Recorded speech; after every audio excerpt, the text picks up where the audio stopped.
Hey neighbors, Brent here from the front porch of the church again. Hey, the scene is quite different today than it was on this past Sunday. If you can see behind me, there's no sign that we were even here for worship on Sunday. But if you've seen the time lapse from earlier this week, you will see that there was a fantastic time that was had here of worship at 9:30 and 11. The slab was packed with people worshiping, singing praises. It was wonderful to have Cam back on the worship team with us that day. And I know that so many people were blessed by their time together in worship around the communion table, and then walking throughout the slab here, signing and writing scriptures and prayers and best wishes for the church, and just reminding us that day of all that God has done here in our midst, and then reminding us of all the things that God is waiting to do through us. As I said to the group on Sunday morning, God has called us to be more than just people who tend the aquarium.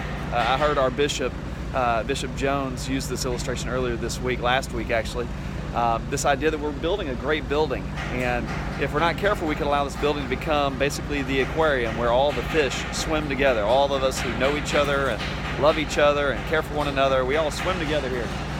But that's not what I was called to as the pastor here, and that's not what you were called to as people of the faith. We were called to be fishers of women and men, and so we've got to remind ourselves that though we'll have a very nice aquarium here before too long that we'll be able to swim in, and figuratively speaking, we're still going to be that front porch church, that church that gets outside of the aquarium, who's looking for other fish who may need a safer place to swim, who may need to be reminded of who it was that created them and who loves them. And that's the kind of church that I long for, and I know it's the kind of church that you long for as well. I hope you're having a fantastic week. Before I let you go, I just wanted to walk into the property here real quick and show you a few of the things that were written, just as a reminder of the type of prayers that are being prayed, and to call out some scriptures that are still motivating and inspiring us as a church.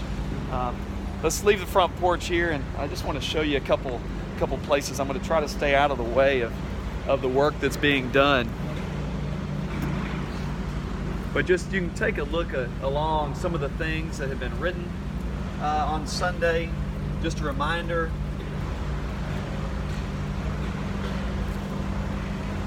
Here, keep the faith, love one another, and God is so good. Bless this house and all who enter here. These were the basic things that were being written on Sunday. Your vision, Lord, your kingdom come, and your will be done. There was another text that was written a couple places around the building, and I'm going to walk over here and try not to get hit by the welding that's taking place above my head. This is a construction zone, kind of a danger zone. But I want to finish with this scripture here. This is the scripture that actually guided us in 2018, and I want to keep it at the front of our minds as we go into 2019 as well. And it's this: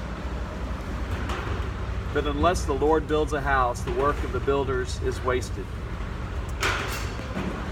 I just want to remind you that this is a wonderful time in the life of our church. It's a time that we'll always remember. I just want to ask you that every time you drive by this place, that you would say a special prayer, not only for our church and for the ministries that are waiting to happen in this place, but even for the workers. Someone pointed out to me earlier in the week that the construction could actually slow down a little bit as we go, because these workers, as they are getting ready to lay the flooring, as they're working above, they're going to be stopping to read these scriptures that are written on the floor, and who knows the impact. Imagining a worker coming here just a normal day to do some welding might find themselves somewhere on the slab reading a scripture that leads them into a relationship with Jesus. It's kind of inspiring to think about it that way. Anyway, y'all have a great week. We'll be back at the school 9:30 and 11 this coming Sunday. In the meantime, God bless you. Bye-bye.